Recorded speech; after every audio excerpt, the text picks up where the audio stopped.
Hi, I'm David Grier. Welcome to Live Big. This morning, our teaching will be held outside because we are in the process of transitioning into our new campus in Virginia, right outside of DC. We look forward to having you join us there.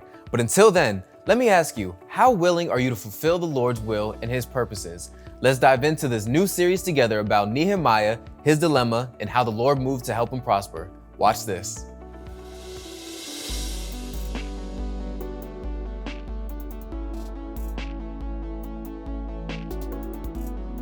All right, Nehemiah 1:1. And Nehemiah begins, by the way, I'm going to begin a series in the book of Nehemiah. So next week, we're going to pick up chapter 2. But it begins, the words of Nehemiah, son of Hakalaya. The book of Nehemiah is really an inspired memoir, if you will. Otherwise, we would know very, very little about this man named Nehemiah. He was a cupbearer for the king, King Artaxerxes, by the way. And mostly he was a man that decided enough was enough. And that's really what the book of Nehemiah is about. You know, some changes in your life will not happen until you make them. You could pray about them all you want, but until you take a step of action that stands behind or in concert with your prayers, you're not going to be able to move forward. And it says, and it came to pass in the month of Kislev in the 20th year. This date lets us know that it was roughly about 100 years since the first captives came back from exile. Now, the story here is a little bit complicated, but the children of God, you know, since Moses had an on-again, off-again relationship with God. It lasted about 1,000 years. So the children of Israel had 1,000 years of God's patience. And over time, what happened is the kingdom got divided into two nations. One was the kingdom of Judah and the other the kingdom of Israel. And today we would liken one to a blue state, if you will, and another to a red state. So the Israelites, or the Jewish people better, were deeply divided. And God finally got fed up with this off and on relationship folks had with him. And he finally he prophesied that it would happen. The Babylonians, he had them come and destroy Solomon's temple. And they also conquered Jerusalem.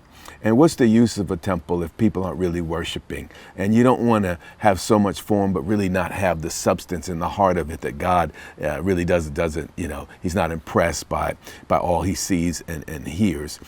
So immediately, as soon as the Babylonians began to as soon as they defeated the Israelites and the Judeans, they immediately began to deport all of the people from that region of the world to Babylon. And the Israelites, or the Jewish people, were passed along a little bit like a soccer ball. Following about 70 years of captivity, so it was a process, and discipline is a process, just like God's blessing often can be a process. So following 70 years of captivity, King Cyrus, who happened to be a Persian king, allowed a small remnant of Jewish people to return to Jerusalem. And those folks began to rebuild and settle the land. And as soon as they got back in, Ezra and those guys started to rebuild the temple. And as they did it, though, their neighbors got jealous and they were offended and upset. It's like how, you know, people in that time, in that era, saw everything in light of the gods, meaning if your tribe was successful, that meant your God was stronger. So when the Israelites began to prosper and build their temple, it caused the neighboring folks who worshiped a different God to feel threatened by that. So opposition arose and a lot of hate went on and just a lot of bad stuff. And it got so intense that the Israelites actually quit. And, for 17 years, they had basically given up. All they did was lay the foundation and build the altar for the temple. And by the way, this temple would be called the second temple. So in your Bible, or as you study, the Temple of Solomon was the first temple. But it's in these days, in the days of Ezra, as well as Nehemiah, that they build the second temple. And let's pick up again at the verses here. Now we are in the month of Kislev in the 20th year, as I was in Shushan, the citadel. So we see that Nehemiah not only lived in the capital, he actually lived in the palace of the king. But there are no coincidences with God. He was there for a reason. And you may not know, why you're in the situation that you're in today, but God knows. And I like what St. Augustine said. He said, trust the past to God's mercy, trust the present to God's love, but trust the future to God's plan. And that's what's happening here. Verse 2, that Hananiah, one of the brethren, came with men from Judah. Nehemiah was about 800 miles away from the promised land, in a strange land, speaking strange languages, eating strange foods. But even in this super difficult situation, God made him successful even in that place, so successful that Nehemiah lived in the palace. And I've learned in my life, you have to learn to blossom wherever you're planted. And despite, though, and this is where the book gets interesting, all of Nehemiah's amazing success, his heart stayed plugged into God enough to still care about where he came from and to care about God's people. So here he is. He's a prominent figure. If you're a cupbearer, you're an advisor to the king. You have access to resources. You're living in a palace. He's living this incredible existence. But he asks a question. He begins to inquire about something. He said, and I asked them concerning the Jews who had escaped. Now, this is important. God will not always, send a burning bush and flashing lights, and angels will not always appear to get our attention. It's really important. If we really love someone, really love someone, we're going to inquire daily about what, it takes to bless them, or what they would like in order to be blessed. And here, we have this man, again, who could have been preoccupied with his status and all the rest. He's concerned about God and God's people. And then he poses some question. He pokes in to try to find out how he could leverage what God had done for his life for God's people. I asked him concerning the Jews who had escaped. So Nehemiah was concerned about those risk takers. Now, he didn't go to Palestine to return to the land, but he was concerned with those who did have the courage and the opportunity to do that. And I wish that I could say living by faith was easy. I mean, all you got to do is read a few verses and pray in tongues for 5 minutes, and then everything, for the rest of your life is a cakewalk. But there's a time that it will take everything to hold on. And this is what the remnant, or those who had returned to the promised land, what we're going through. And I want to encourage you, wherever you are, hold on, because God knows what he's doing. And just because you're dealing with some challenges and things might not be happening on your timeline, maybe you started and stopped, and maybe you started and then there was opposition that you couldn't get past. A zillion things could have happened, but that doesn't mean that God is finished. He said, I asked concerning the Jews who had escaped, who had survived the captivity. Now, these men and women that returned to the land, these were scrappers. I mean, these are folks with a whole lot of grit. They kind of lived in survival mode for 70 years. But the problem is we can get so preoccupied trying to survive in life, we stop trying to really live our lives. Today, psychologists diagnose something called post-traumatic stress disorder.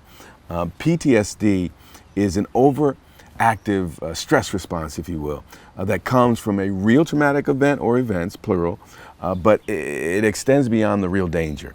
And in large measure, this is really what these folks were going through.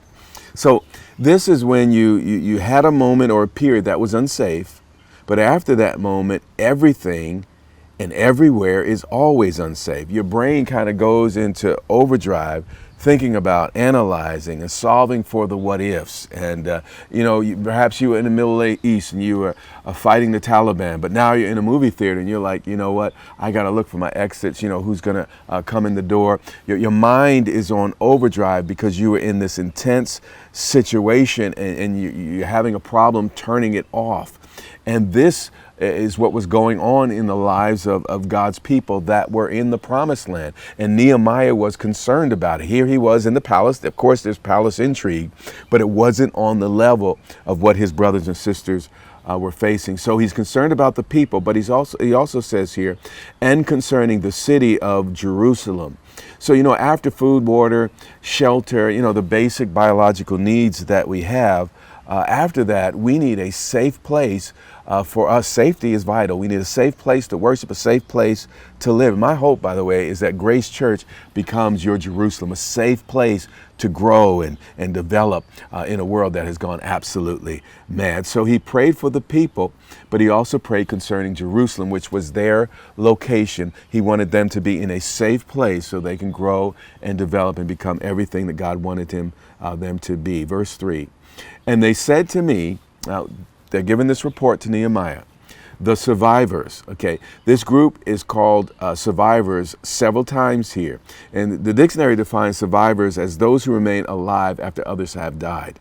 And many of us are survivors. A matter of fact, all of us, if you're here today, on some level, you are a survivor. I want you to think, though, specifically about these people, of the trauma that they had gone through. The government had burned down the temple, but they survived. They had lost their nation and they were sent as captives to a foreign land, but they survived. They tried to rebuild the temple, but opposition arose from every corner. Literally all hell broke loose. Been there, understand that a little bit. But they survived. They gave up on rebuilding the altar for about 17 years, but God didn't give up on them.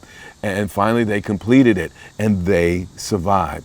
But finally, they tried to, once they finished the temple, they tried to build a wall around the temple, because in that day and age, if you did not have a wall around your city, you were in a very dangerous situation, because at night raiders would come in, etc. Walls were literally people's protections. That's why David would say things like, "You are my rock, my refuge, my shield." He saw God as his walled city and the place of protection. And walls were super, super important in the ancient world. And they tried to rebuild the walls, but they were unable to. And, everything kept breaking out. Every time they tried to take one step forward, they got knocked 6 or 7 steps backwards. So here they are in the promised land. They do have the temple, but every day, they're trying to survive because at any moment, any group of marauders, there were Bedouins, there were all different types of people that traveled around and attacked and they'd steal your wives, enslave your children, steal your crops and everything you own. It wasn't just a matter of, when I was young, someone might try to steal your sneakers, and that was the big thing. But, they would take everything, including those you love. So it was a very serious situation, and those in Israel were living on pins and needles, if you will. It says the survivors who are left from the captivity in the provinces are there in great, watch this, great what? Great distress. Why were they in distress? Because they were constantly exposed to danger. And over time, when you have that adrenaline constantly flowing in your body, it impacts you in a lot of ways. So these folks were dealing with some post-traumatic stress. Actually, some of it wasn't post, it was current traumatic stress. But then it adds, and reproach. Why were they in reproach or better, disgrace? Because it was embarrassing for people to say that we are the people of God, but we're living such a desperate life. We're living hand to mouth, and we've been in this situation for so long. We're not safe.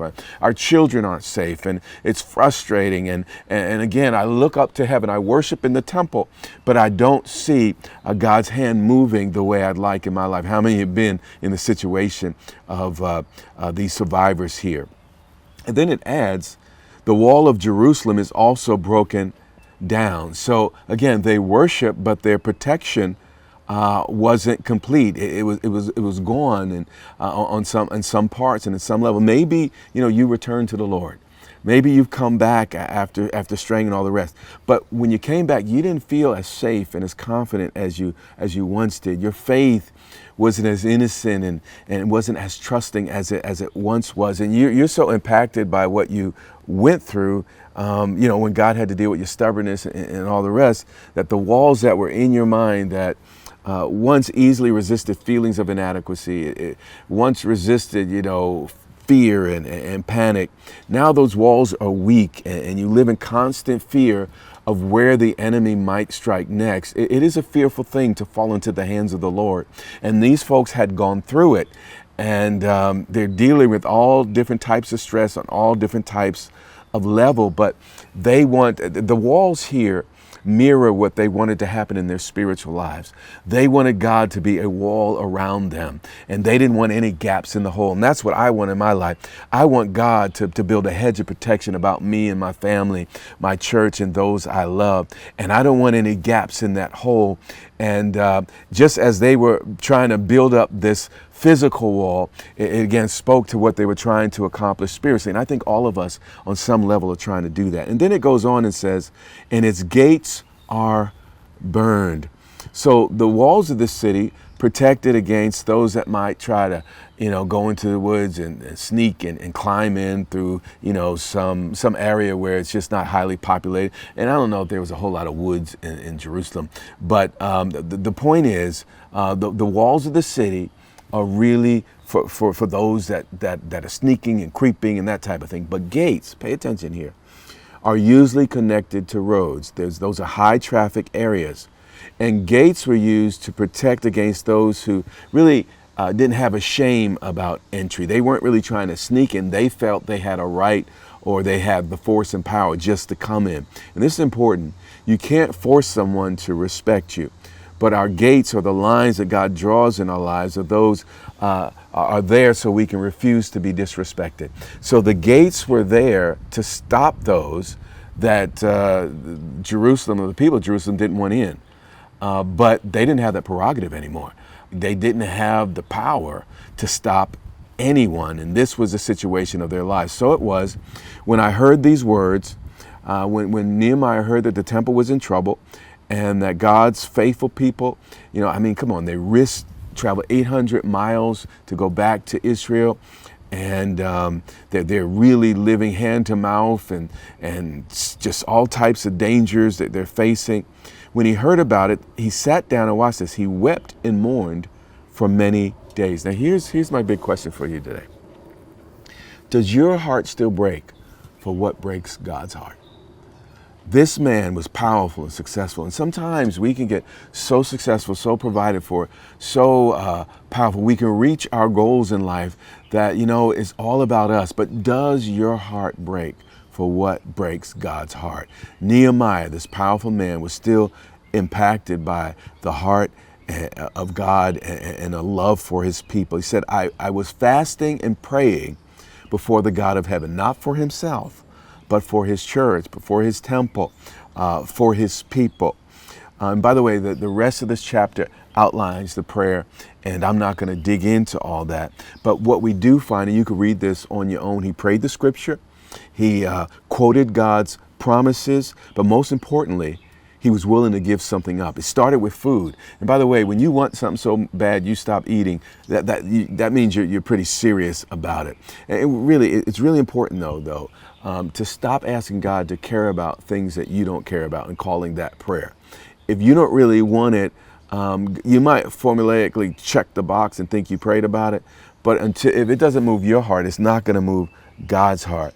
Jeremiah tells us in chapter 29, you will seek me and find me. Watch this. When you seek me with your whole heart. And I have many times in my life just checked the box to pray a prayer and got no results. And it wasn't until I slowed down and said, you know what?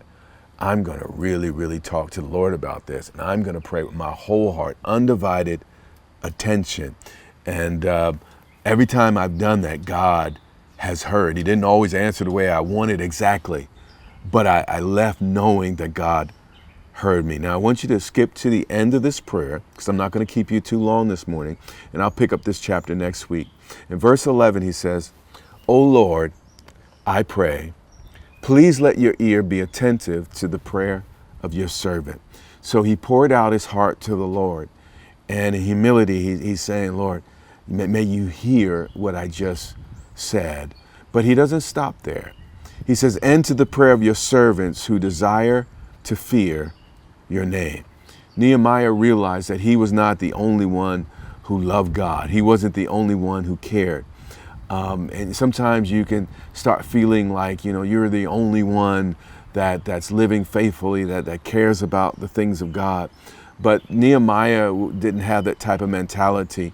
He recognized that there were others there's always a remnant with God. There's always a remnant. There were others that cared about God's plan, cared about Jerusalem, etc. And in that, though, a lot of times we say no one else cares, and because no one else cares, we feel that we don't have to do anything. They don't care. Why should I care? But here he says, I'm not the only one who cares, but he was willing to do whatever his part was. And that's really important. He said, and let your servant prosper this day, I pray. And just a side note here, prosperity is a good Bible word. It has been misused and abused, but prosperity is something you can pray for as long as you're willing to use whatever God prospers you with for his cause and his kingdom. So God had given Nehemiah status. He had given him a favor with the king. He had obviously given him some wealth and riches, etc. But he was willing to lay all that on the line for the cause of the kingdom. So again, God doesn't mind you having as long as you're willing to invest what you have into what God might need it for. And then he says, and grant him mercy in the sight of this man. And it seems a little strange here. He's talking real generic, but he starts then speaking about this specific man.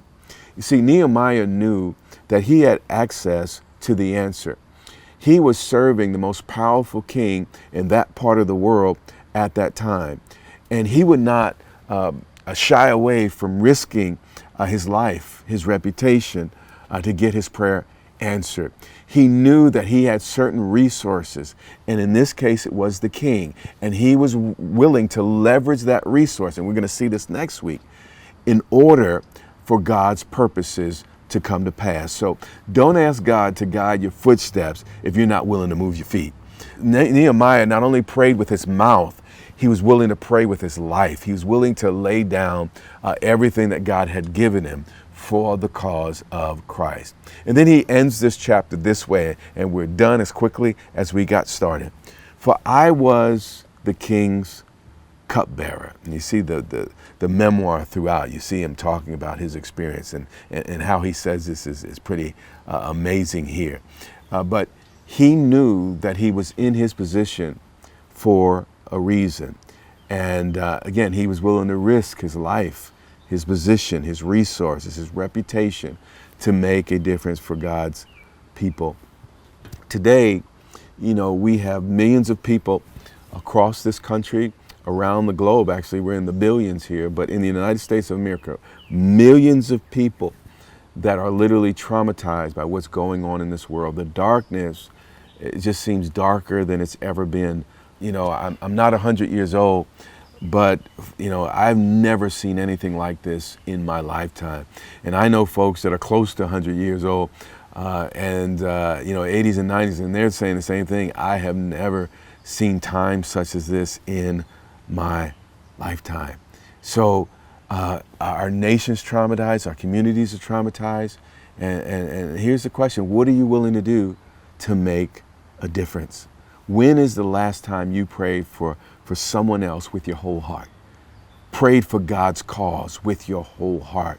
Not just, Lord, meet my need, but Lord, your people, God. But here's the deal. This nation needs prayer more than any other time, I think, in my lifetime. We've had insurrections. We've had violence in the streets. We've had riots and burnings. We've had so much. We need to pray for our nation. And we need not just to pray with our mouths. We need to be willing to pray with our hands and our feet. Nehemiah prayed from the heart, but he was also willing to get involved. And let me say this, it's not worth anything until it costs you something.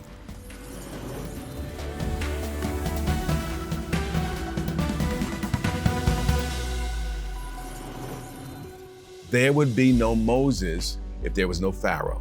There would have been no David without Goliath. There would be no stories about Daniel unless, he was put into the lion's den. And there'd be no Jesus without a cross. And really, there would not be a you without things in your life that have cost. So this is the reality, and the problems that we face in life are actually the things God uses to make us great. Nehemiah's determination is exactly what the Lord was willing to honor. Nehemiah's heart broke for what broke God's heart. Nehemiah was willing to risk and leverage his riches, his status with the king, and ultimately his life in order for God's purposes to come to pass. He not only prayed with his mouth, but prayed with his life, willing to lay down everything God has given him for the cause of Christ. The Lord wants to see that same fire within us, and rest assured, he will bless it 100-fold. Have you ever thought that somehow God missed your prayers? Or maybe somehow you have missed out on receiving your blessing? If you have ever asked yourself these questions, this is the book for you. And when God stops, the lives of 8 hidden figures in the Bible and what they did to get God's special attention is revealed.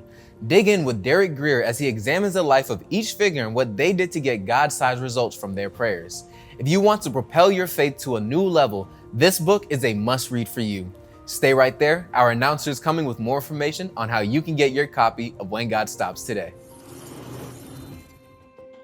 Question: how do you get God to stop for you and give special attention to your situation? What does it take to stand out in the crowd and get God-sized results? Find the answers to these questions and more in Derek Grier's latest book, When God Stops. This one-of-a-kind book highlights 8 hidden figures from the Bible who show us how to dream, think, and live the type of life that God not only notices, but one that He rewards. Not only that, but in this book, Derek Grier shares his personal journey like he never has before. Hear his testimony and go beyond what you see to get the real story behind Derek Grier's most life-changing moments with God. So jumpstart your faith today. Learn how to get God's special attention and see God-sized results in your life. Go to WhenGodStops.com today. That's WhenGodStops.com to find out more.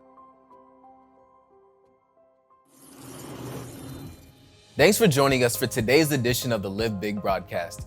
Be on the lookout for future teachings in our new state-of-the-art location outside of Washington, D.C. In the meantime, be sure to stay connected with us at Dr. Derek Grier on social media. Also, log on to DerekGrier.com to receive additional impactful teachings that are designed to remove barriers that are keeping you from walking in God's best. Our announcer is coming with more information, and until next time, live big. Connect with Grier Ministries on social media to access Derek Grier's latest teachings and content. Follow on Instagram, Twitter, and Facebook. Also, be sure to subscribe to Derek Grier's YouTube channel at Dr. Derek Grier VA and access his latest teachings and other content meant to power you through the week. While you're there, be sure to hit the notification bell so you don't miss any of Derek Grier's latest power-packed content. Subscribe today and propel your spiritual life forward. Derek Grier Ministries is certified by the ECFA. Thanks for tuning in. We'll see you next time on Live Big with Derek Grier.